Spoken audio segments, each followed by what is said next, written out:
오늘 우리에게 주시는 하나님의 말씀 마가복음 6장 1절에서 6절의 말씀 저와 여러분이 한 절씩 교독하도록 하겠습니다.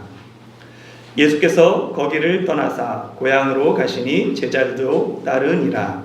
안식일에서 가르치시니 많은 사람이 듣고 놀라 이르되 이 사람이 어디서 이런 것을 얻었느냐? 이 사람이 받은 지혜와 그 손으로 이루어지는 이런 권능이 어찌 되느냐? 이 사람이 마리아의 아들 목수가 아니냐? 야고보와 요셉과 유다와 시몬의 형제가 아니냐? 그 누이들이 우리와 함께 있지 아니하냐 하고 예수를 배척한지라. 예수께서 그들에게 이르시되 선지자가 자기 고향과 자기 친척과 자기 집 외에서는 존경을 받지 못함이 없느니라 하시며 거기서는 아무 권능도 행하실 수 없어 다만 소수의 병자에게 안수하여 고치실 뿐이었고 그들이 믿지 않음을 이상히 여기셨더라. 이에 모든 촌에 두루 다니시며 가르치시더라. 아멘. 사람은 누구나 마음속에 몇 마리 개를 키우고 있다라는 말이 있습니다. 사람이 마음속에 키우는 개는 개견이 아니라 우리의 생각과 마음을 비유한 볼견입니다. 먼저 우리가 키우는 가장 무서운 두 마리 개는 선입견과 편견입니다. 선입견은 먼저 선 들어갈 일 볼견으로 어떤 대상이나 사물을 직접 경험하거나 제대로 알기 전에 미리 마음속에 고착되어 버린 생각이나 지식을 뜻합니다. 그리고 편견은 치우칠 편, 볼견으로 사실을 제대로 확인하지 않고 한쪽으로 치우친 생각이나 태도를 뜻하죠. 그러니까 제대로 알기 전에 잘못된 정보가 먼저 머릿속에 자리 잡은 그것이 선입견이고 그 생각에 갇혀서 한쪽으로 치우쳐서 삐딱한 시선으로 바라보는 부정적인 마음이 편견입니다. 만원버스 안에서 갑자기 한 아기가 울기 시작했습니다. 두세 정거장을 지나도록 아기의 울음이 그치지 않자 승객들은 아기 엄마에게 짜증을 냈습니다. 아줌마, 아기 좀 달래요. 아기 엄마, 버스 전세 냈어요. 내려서 택시 타고 가든가. 승객들의 원망에도 아기 엄마는 묵묵부답이었습니다. 잠시 후 버스가 곁길에 멈추고 버스 기사가 급히 내려서 편의점에 가서 막대 사탕 하나를 사서 돌아옵니다. 아기는 우는 아기에게 막대 사탕을 건네고 사탕을 입에 문 아기는 언제 그랬냐는 듯이 울음을 그쳤습니다. 아기 엄마는 기사에게 고개를 숙이며 감사하다고 했죠. 아기 엄마는 청각장애인으로 아기의 울음소리도 승객들의 짜증 섞인 원망소리도 들을 수 없었던 것입니다. 사정을 알게 된 승객들은 부끄러움에 고개를 숙였습니다.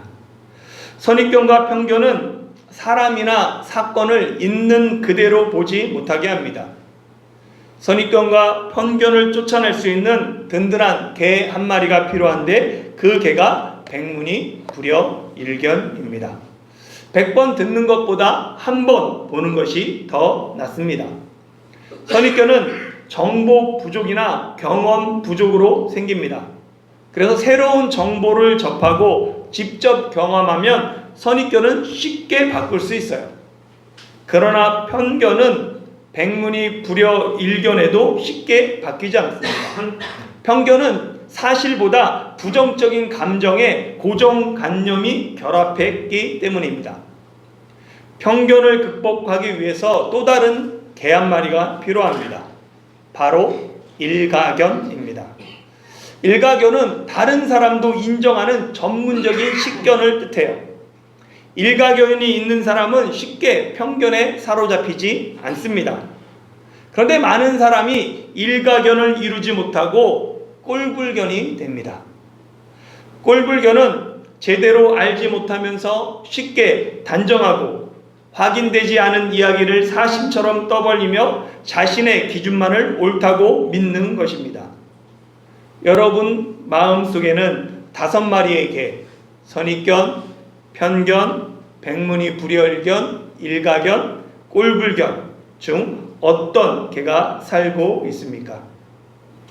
북아메리카의 치로키 인디언들에게 내려오는 2마리 늑대 이야기가 있습니다. 사람의 마음속에서는 누구나 착한 늑대와 악한 늑대 2마리가 살고 있습니다. 이 2마리는 항상 싸우죠.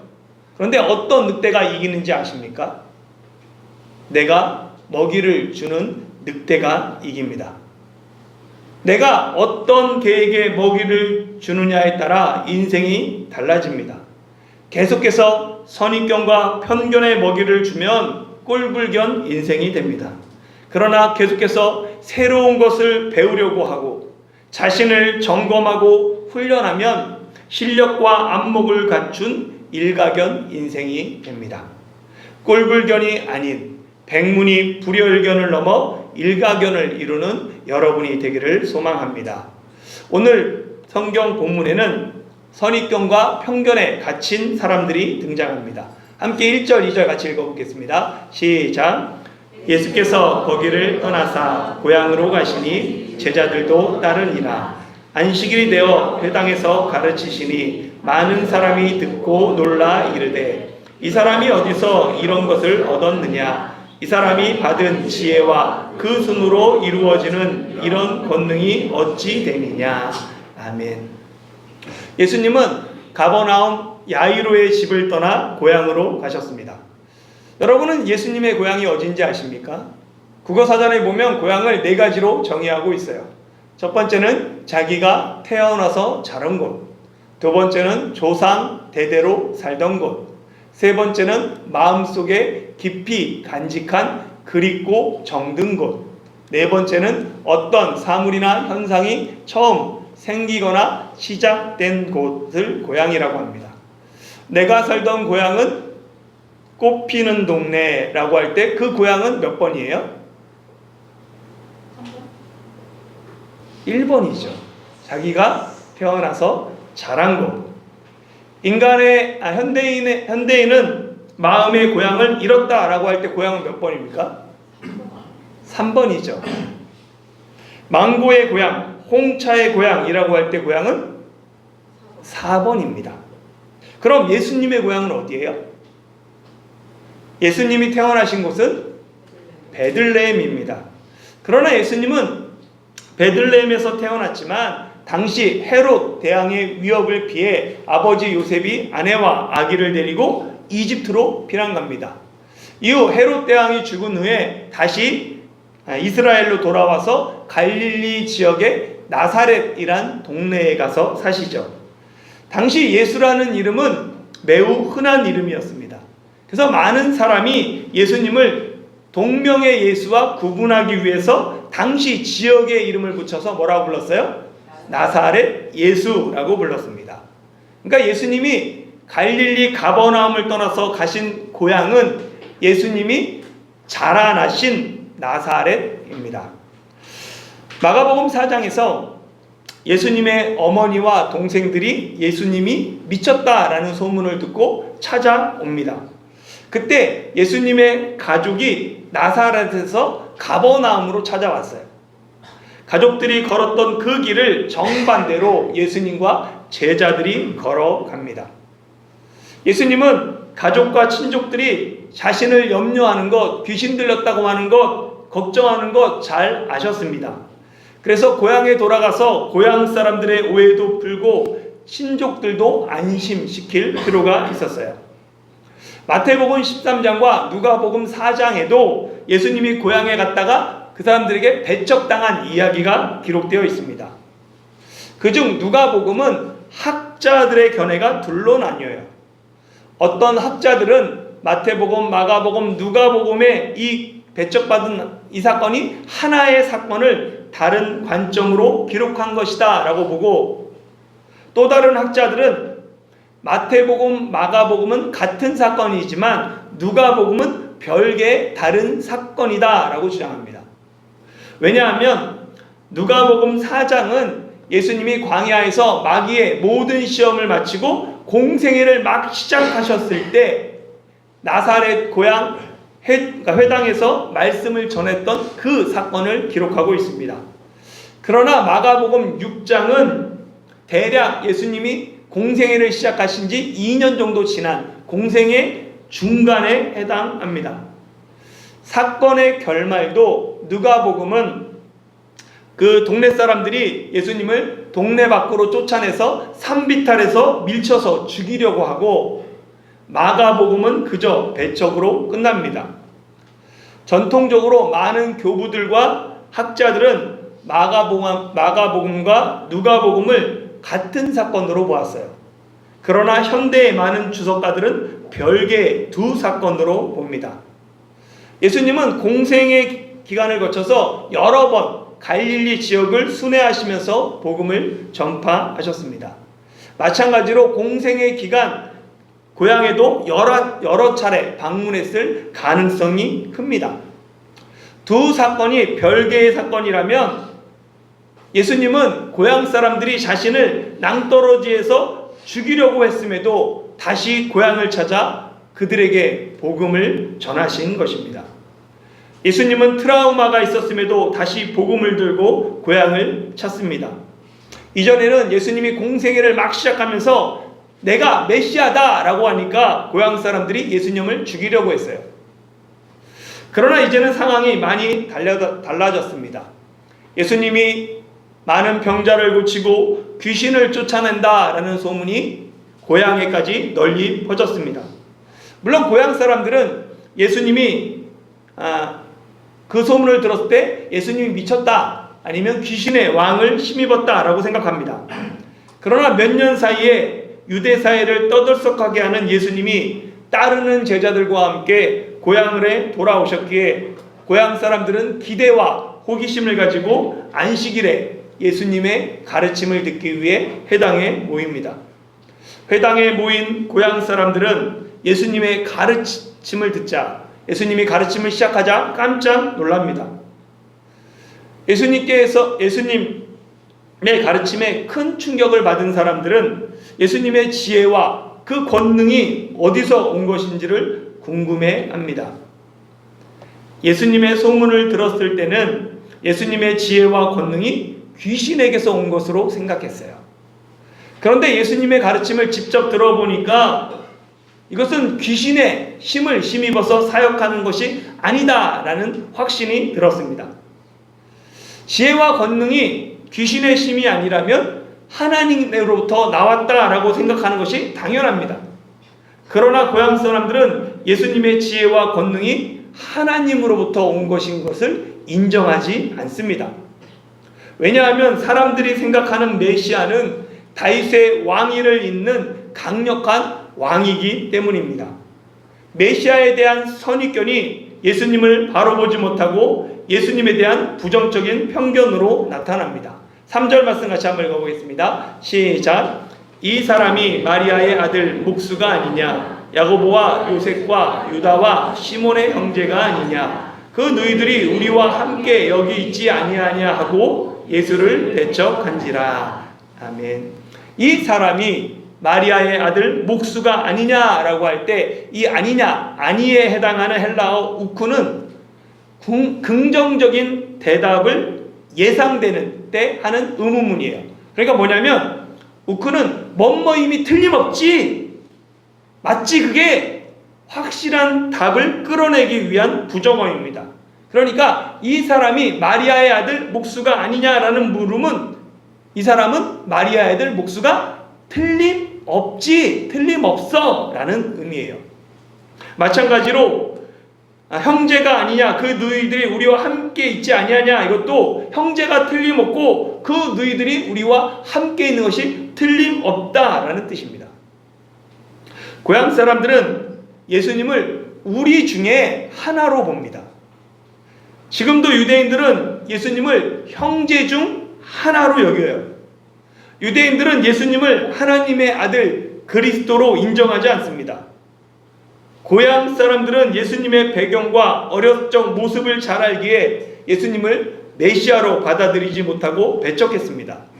마찬가지로 지금도 유대인들은 자신들이 예수님을 잘한다고 착각하며 예수님을 하나님의 아들로 영접하지 않고 배척합니다. 유대인들은 사람을 지칭할 때 일반적으로 누구의 아들 또는 지역이나 직업을 앞에 붙여서 어디에 누구, 무엇하는 누구라고 불렀어요. 그런데 고향 사람들은 예수님을 어떻게 부릅니까? 마리아의 아들 목수라고 불러요. 당시 유대 사회에서 아버지의 직업을 아들이 계승했기 때문에 목수라고 부르는 것 이상하지 않아요. 문제는 그들이 예수님을 마리아의 아들로 부른 것입니다. 유대 사회는 철저히 남성 중심의 사회예요. 당연히 예수님을 요셉의 아들로 불러야 합니다. 그런데 고향 사람들은 예수님을 요셉의 아들이 아닌 마리아의 아들로 부릅니다. 유대 사회에서 아버지의 아들이 아닌 어머니의 아들로 부를 때는 극히 드물고 혹 아버지가 오래전에 돌아가셨을 경우에 부를 수 있어요. 그러나 대부분 아버지가 일찍 돌아가셨어도 특별히 상대를 모욕하기 위한 목적이 아니면 당연히 아버지의 아들로 부릅니다. 어머니의 아들로 부르는 것은 상대를 천하게 여기고 모욕 주기 위한 거예요. 사사기 11장 1절에 보면 길르앗 사람 입다는 큰 용사였으니 기생이 길르앗에게서 낳은 아들이었고 라고 말합니다. 그러니까 길르앗 사람들이 입다를 평소에 어떻게 생각했는지 기생이 낳은 아들로 표현하고 있는 거예요. 그들이 입다를 귀하게 여기지 않았던 거죠. 고향 사람들이 평소 예수님의 출생을 의심했기에 그들은 예수님을 요셉의 아들이 아닌 마리아의 아들로 불렀을 가능성이 큽니다. 결혼하기 전에 낳은 아들, 아비 없이 누가 아비인지도 모르는 아들, 이런 뜻으로 마리아의 아들이라고 부른 것이죠. 고향 사람들은 예수님의 가르침보다 출신을 먼저 생각했습니다. 그들은 예수님의 지혜보다 배경을 먼저 봅니다. 그들은 예수님의 권능보다 가정 환경을 먼저 따졌습니다. 그들은 부정적인 편견에 사로잡혀 예수님을 바라봅니다. 그 결과 그들은 예수님을 배척했습니다. 예수님을 배척한지라 여기에 보면 각주가 아래에 달려 있습니다. 또는 예수로 말미암아 실족한지라. 그러니까 배척한지라의 헬라어 스칸달리조는 넘어지다, 실족하다 라는 뜻이 있어요. 선입견이 굳어지면 편견이 되죠. 선입견은 새로운 사실을 만나면 바뀌지만 편견은 사실을 보고도 인정하지 않습니다. 고향 사람들이 예수님을 배척한 것은 편견을 뛰어넘지 못하고 편견에 스스로 걸려 넘어진 것입니다. 예수님은 자신을 배척하는 사람들을 향해 말씀하십니다. 4절부터 6절 말씀 같이 읽겠습니다. 시작. 예수께서 그들에게 이르시되 선지자가 자기 고향과 자기 친척과 자기 집 외에서는 존경을 받지 못함이 없느니라 하시며 거기서는 아무 권능도 행하실 수 없어 다만 소수의 병자에게 안수하여 고치실 뿐이었고 그들이 믿지 않음을 이상히 여기셨더라. 이에 모든 촌에 두루 다니시며 가르치시더라. 아멘. 구약 성경을 보면 참 선지자는 사람들이 언제나 배척합니다. 그리고 거짓 선지자는 사람들이 열렬히 환영하죠. 거짓 선지자의 특징으로 나오는 게 평화, 잘 될 거야, 성공을 예언합니다. 그러나 참 선지자는 회개와 심판을 통한 회복을 선포해요. 회개하라 외치죠. 사람들은 평안을 전하면 좋아하지만 회개를 전하면 싫어합니다. 배척합니다. 고향에서 환영을 받지 못한 구약의 대표적인 선지자가 예레미야예요. 예레미야 12장 21절에 보면 여호와께서 아나돗 사람들에게 대하여 이와 같이 말씀하시되 그들이 내 생명을 빼앗으려고 찾아 이르기를 너는 여호와의 이름으로 예언하지 말라 두렵건대 우리 손에 죽을까 하노라 하도다. 아멘. 이게 무슨 얘기냐면 예레미야는 아나돗 거기 그 지역의 아나돗의 제사장 가문에서 태어났습니다. 그런데 예레미야가 남유다 백성에게 하나님의 심판을 피할 수 없다. 그러니까 이 바벨론에 저항하지 말아라. 애굽을 의지하지 말아라. 바벨론에게 멸망하는 것이 하나님의 뜻이다. 이렇게 전해요.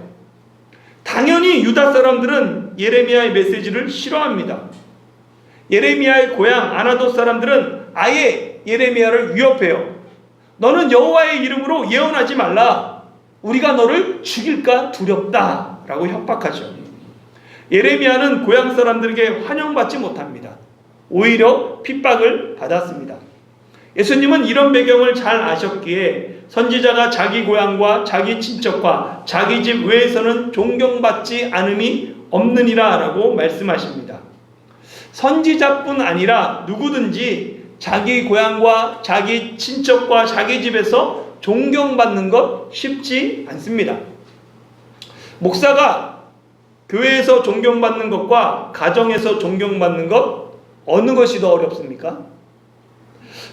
교계에서는 이름만 대면 누구나 존경하는 훌륭한 목사님인데 가족에게는 존경받지 못하는 목사님들이 생각보다 엄청 많아요. 가까운 사람에게 존경받는 것 정말 어렵습니다. 이 말을 반대로 한번 생각해 보면 나는 가까운 사람을 존경하고 있는가 돌아볼 필요가 있어요. 가까운 사람을 존경하는 것 쉽지 않습니다. 서양 속담 중에 Familiarity breeds contempt라는 유명한 속담이 있죠. 친밀함이 경멸을 낳는다는 거예요. 사람이나 상황이 너무 익숙해지면 존중이나 감사가 줄고 무례함과 경멸이 생기기 쉽습니다.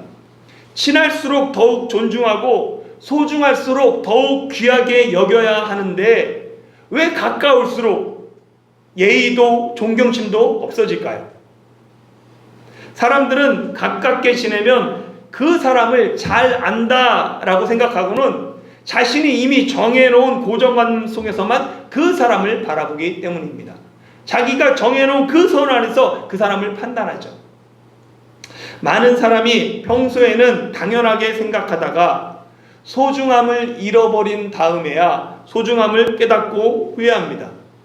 평소에는 걷고 뛰고 숨쉬는 것 당연히 여깁니다. 그러나 큰 병에 걸리면 건강이 얼마나 큰 축복인지 깨닫습니다. 매일 가족이 함께 식사하는 것 특별한 일 아닙니다. 그러나 자녀가 독립하고 나면 평범하게 보이는 가족 식사의 소중함을 알게 돼요. 부모님이 살아계실 때는 전화 한 통 이야기하는 것 귀찮게 생각합니다. 그러나 부모님이 돌아가신 후에는 딱 한 번만이라도 다시 부모님의 목소리를 듣고 싶어 합니다. 너무나 익숙하기에 우리는 소중함을 깨닫지 못합니다. 고향 사람들은 예수님을 어렸을 때부터 보았기에 예수님을 하나님의 아들이 아닌 우리 중에 하나로 생각합니다. 그들은 누구보다도 예수님에 대해 잘 알고 있다고 자부하며 스스로 고정관념에 사로잡혀 예수님을 그리스도로 영접하지 않습니다. 그들이 예수님을 영접하지 않기에 예수님도 거기서는 아무 권능도 행하실 수 없어 다만 소수의 병자에게 안수하여 고치기만 하십니다. 예수님이 아무 권능도 행하실 수 없었다라는 이 말씀은 충격적입니다. 그러나 이 말씀을 오해하지 말아야 합니다. 예수님이 아무런 권능을 행할 수 없었다라는 말이 예수님이 병을 고치는 능력, 다른 능력이 없었다라는 것이 아니라 배척하는 사람들에게 예수님이 권능을 행하시지 않았다라는 의미입니다.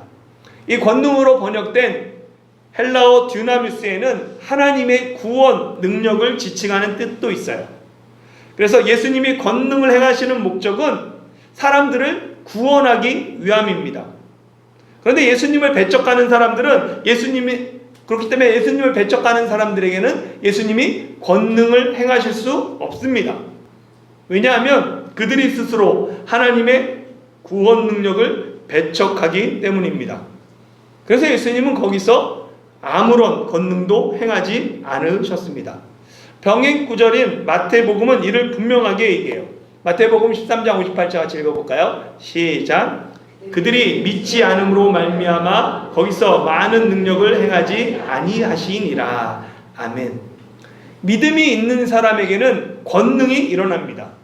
혈루증 앓는 여인이 예수님의 옷에만 손을 대어도 구원을 받고, 어린 딸의 죽음 앞에서 예수님을 믿기만 해도 딸이 살아납니다.